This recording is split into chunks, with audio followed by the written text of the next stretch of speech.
Hey there, welcome back to my channel. My name is Brittany Bundles, and today's video is going to be all about how I juggle it all. If you've been following this channel, you know I am a serial entrepreneur. I'm a mom, I have a nonprofit, I do podcasting, I sell hair, I'm in real estate, and I also do content creation. So there's a lot of things that I have to get done throughout my week, and I enjoy doing everything. I used to think, I don't know if I even mentioned that I'm in school, but I'm in school too for psychology. And I've always been someone that's just, if I'm interested in something, I go forward with it a lot of the time. And I'm just wanting to make the most of my time, my life, my passions. And so I'm like, you know what? I can do this, and I have been doing it. So I want to share some ways to encourage you all out there that are thinking of doing multiple things, maybe multiple businesses. Maybe you're thinking about going back to school. Maybe you're discouraged right now with, the things that you have on your plate, and you're like, how the heck can I manage without getting burned out? Well, this video is going to help with some of those scheduling strategies and also some insight from my experience. So before we get into the video, go ahead and like the video. Give it a big thumbs up. Make sure that you are subscribed. Join the family. I'd love to have you here. I do post constantly on this channel. And then I do have some other channels that I post on too regularly on this platform. So if you'd like to follow me on my other channels, I'll have them linked down below. But let's go ahead and get started with this video. So the first thing that I want to talk about is scheduling. So with everything that I'm doing, I like to make sure that I have a precise schedule. So for example, with my podcast, I try to record a podcast every other week for Brittany Bundles. And I try to have that podcast come out around Thursday or Friday. And so I put that on my calendar. I start recording the episode typically maybe like Thursday morning. But if I want to be really proactive that week, I can start on Wednesday. And I like to give myself enough wiggle room in between different projects and different businesses to get everything done. So with podcasting, I'll go ahead and I'll record the episode. A lot of times it's like the rough draft in the morning. And then later on in the afternoon, after lunch, I'll go ahead and I'll start editing, and then I'll aim to have the podcast up that evening or the following evening on Friday. So that's what I do with podcasting. But I have that same type of schedule with everything that I'm doing. On my real estate channel, which is at Real Estate Brittany, I try to make sure that I'm posting content every week, but I normally do like Tuesdays. And then on my real estate, I like to post like a short reel, if you will. I like to post on my Instagram that same reel, my TikTok the same reel, and then I'll do like a blog going over whatever I'm talking about in greater detail. So whatever that blog is talking about, like say my last, not blog, but whatever that reel is talking about. So for example, my last reel, I was talking about assumable mortgages. I'd like to go over that in further detail in my blog. Okay, so also, what I like to do as far as the real estate end too, because real estate involves more than just posting. When I'm doing an open house, if I know that I'm going to be busy that week, what I like to do is I'll assign someone else in my brokerage the open house. Or if someone posts in our group on Facebook, for example, hey, I'm a new realtor, I'm interested in doing an open house, I'll go ahead and I'll ask them if they would be open to doing my open house that weekend. That way the home is still getting views, my sellers are happy, and then I'm able to give the newer agents opportunities to meet new clients too. So it's kind of like a win-win, and then it frees up my schedule so that I can do what I need to do, whether that be go to a family event, whether that be I have something already pre-scheduled, whether that be working with another client, whether that be doing something for another business.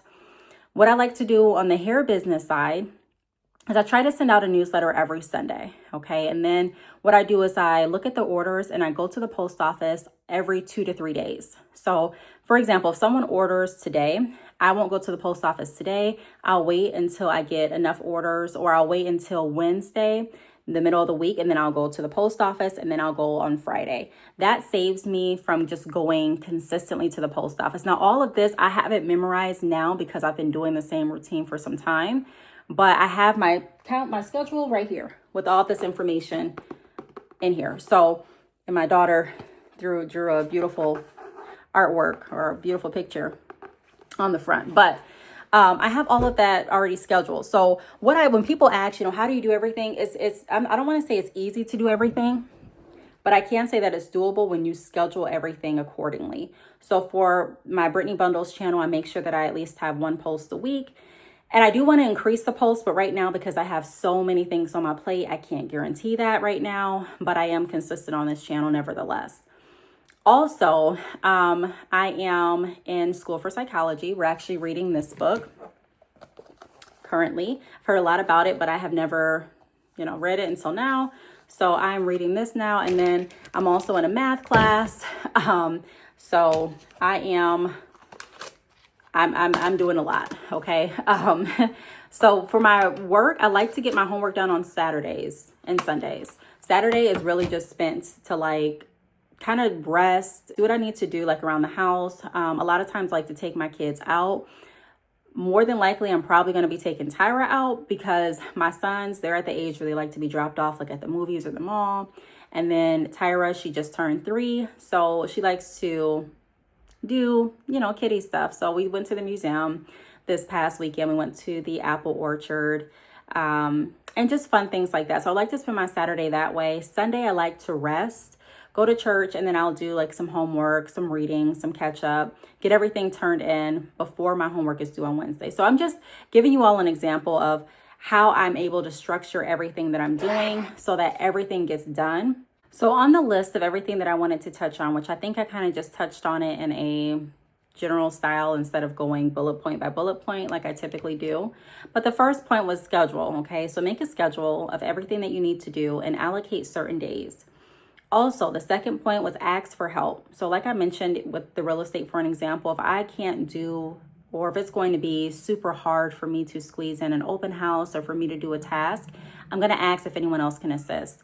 Same thing when it comes to my hair business. There have been times where I've been out of town and I've asked my mom, hey, do you mind shipping out these orders for me? And I'll leave her the information on how to do that. And I'll package the hair up and things like that. So ask for help. It's okay to get help. You don't have to do everything by yourself, even though you're running your business by yourself. Ask for help. Now, another project that I've been working on is my Patreon. I'm doing a book club. We've been reading John Maxwell, the 5 Levels of Leadership. This book right here. This is my second time reading this book, and I really, really enjoy it. So if you have not checked out my book club, be sure to join the Bundles Book Club. The link to my Patreon is always down below. But the next point was dictate certain specific days to certain tasks. Have certain days allocated for certain things, like I mentioned in the beginning with that whole example I was giving you about my schedule. My next point of advice is never wait until the deadline. Just don't put all that pressure on yourself. I try to never wait until I'm right there where I need to have something uploaded or shipped out to the post office, or, I try to give myself enough room because that helps me not feel burnt out. It helps me not feel so much pressure, and it just helps me continue to stay productive when I'm not waiting until the last minute. The very last piece of advice is give yourself grace. I give myself grace.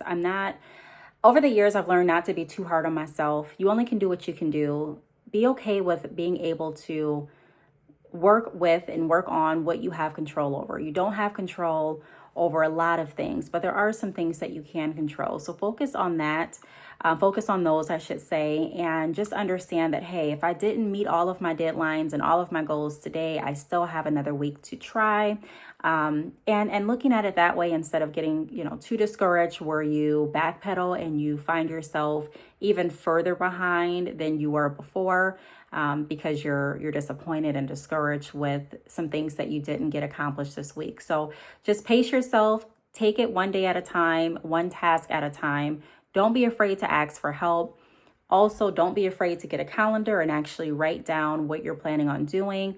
Also, something that helps me stay productive in the morning is getting dressed. No matter if I'm going to sit in the house for a good portion of the day and work or not, I'm still going to get dressed. I'm still going to act as if I'm going out of the house, even if I'm not going out for a good portion of the day, because I want to make sure that I am being as productive as I can. I'm going to actually come to my desk and not just sit in my bed. So do things too that are going to get you up, even if you're working from home, even if you're, like I said, not doing anything, getting up, moving, getting dressed, talking to, different colleagues or different clients that you have, even if it's via email, but just making sure that you're putting the same energy that you would put into a 9-to-5, or that you would put into a classroom setting, or you would put into an event if you were actually going out of your home. And I don't know what it is in our minds, but for some reason, it really helps me. And I've talked to some other people and they said that it helps them be more productive too when they get up and they've put on their face and their mindset as if they're going outside of the home, even if they're not. So just wanted to put that out there. I really hope that this video helped. If you have any tips or strategies on how you stay productive, how you balance multiple businesses, how you balance your family and work life, how you get everything done, be sure to leave a comment down below and let us know. I'll be interested to see what other strategies are out there because I'm always looking at ways to better my life and get more time back. And I know you all are as well. So let's just share with each other. Let's grow this community and let's just get a conversation started in the comments below. I want to thank you all for tuning in and I'll talk to you on the next video. Bye.